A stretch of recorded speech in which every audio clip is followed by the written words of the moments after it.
আসসালামু আলাইকুম। Nazmul Hossain, veterinary field assistant, উপজেলা প্রাণী সম্পদ দপ্তর ও ভেটেরিনারি হাসপাতাল, মেহেরপুর সদর। এখন বর্তমানে যে সকল মুরগির ভ্যাকসিন আমাদের হাসপাতালে মজুদ আছে সে সকল ভ্যাকসিনের আমি আপডেট জানাচ্ছি। RDV বড় মুরগির রানীক্ষেত ভ্যাকসিনটা এখনও আসেনি। BCRDV ছোটো মুরগির রানীক্ষেত ভ্যাকসিনটা আমাদের হাসপাতালে আছে, আপনারা এটা নিয়ে যেতে পারেন। এবং ফাউল পক্স ছোটো মুরগির বাচ্চার মুরগির ভ্যাকসিনটা এটা হাসপাতাল আছে, আপনারা এটাও কিনে নিয়ে যেতে পারেন। এবং ফাউল কলেরা এটা আমাদের হাসপাতালে নেই। ডাক প্লেগ রোগের ভ্যাকসিন এইটা আমাদের হাসপাতালে আছে। আজকে আমি মূল আলোচনায় যাই। আমাদের খুরা রোগের ভ্যাকসিন যেটা এফএমডি নামে পরিচিত ইংরাজিতে এবং বাংলায় খুরা রোগের ভ্যাকসিন। এফএমডির ফুল মিনিং অর্থ হলো ফুট অ্যান্ড মাউথ ডিজিজ, অর্থাৎ মুখে এবং পায়ে ঘা। মুখে এবং পায়ে ঘাকে একত্রে এফএমডি বলে। এই এফএমডি থেকে গরুকে বাঁচানোর জন্যে আমাদের খুরা রোগের ভ্যাকসিনটা দিতে হবে। এই খুরা রোগের ভ্যাকসিনটা দিতে হবে আপনাদের বছরে 3 বার, 4 মাস পর পর খুরা রোগের ভ্যাকসিনটা দিতে হয়। বুস্টার ডোজ করলে ভালো হয়, একবার দেওয়ার পর 28 দিন পরে আরেকবার দিই। বুস্টার ডোজ করলে খুব ভালো কার্যকর হয়। বুস্টার ডোজ না করলেও ইনশাআল্লাহ ভালো কাজ হবে। যেহেতু খুরা এবং পক্স দুটাই ভাইরাস, তাই এই দুটা রোগ সম্পর্কে আমাদের সচেতন থাকতে হবে এবং ভ্যাকসিন দিতে হবে। বাকি 3টা রোগ যেমন গলা ফোলা, তরকা এবং বাদলা, এই 3টা ব্যাকটেরিয়া রোগ।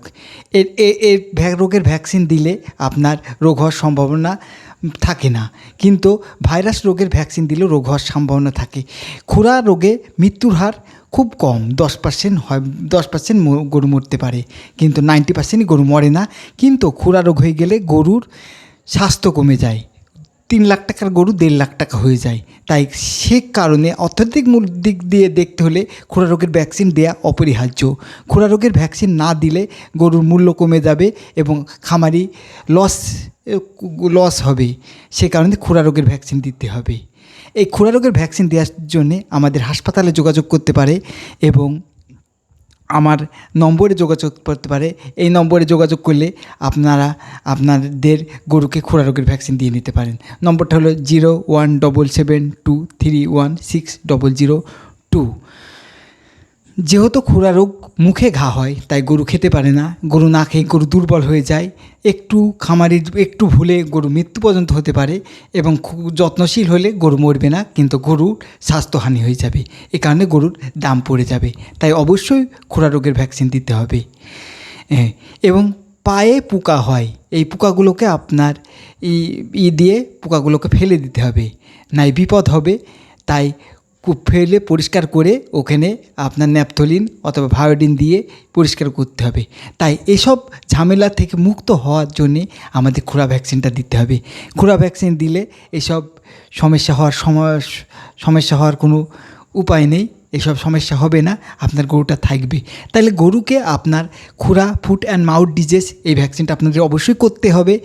তারপর লাম্পি স্কিন ডিজিজ মানে আমাদের গোট পক্সটা, এটাও করতে হবে। এটা আমাদের ডাইরেক্টর স্যার বলেছেন, গোট পক্স দিলে 80% রোগের গরুর এই পক্সটা হবে না। আমরা ভ্যাকসিন দেওয়ার পর আমরা খোঁজলি দেখেছি 83% গরুর পক্স হয়নি আর 70% গরুর পক্স হয়েছে।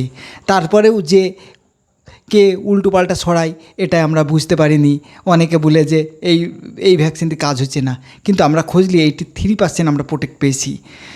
কারণ এখন আপনাদের এরকম লোক থাকবেই আপনাদের এলাকায় এরকমই। তারপরে আপনারা পক্সের ভ্যাকসিনটা দিবেন আপনার গরুর সুরক্ষার জন্যে, আপনার খুরা ভ্যাকসিনটা দিবেন আপনার গরুর সুরক্ষার জন্যে, তরকা ভ্যাকসিনটা দিবেন আপনার গরুর সুরক্ষার জন্যে, বাদলা ভ্যাকসিনটা দিবেন আপনার গরুর সুরক্ষার জন্যে, গলা ফোলা ভ্যাকসিনটা দিবেন আপনার গরুর সুরক্ষার জন্যে। তাই আজকে আমি খুরা রোগের বিষয়ে আলোচনা করলাম।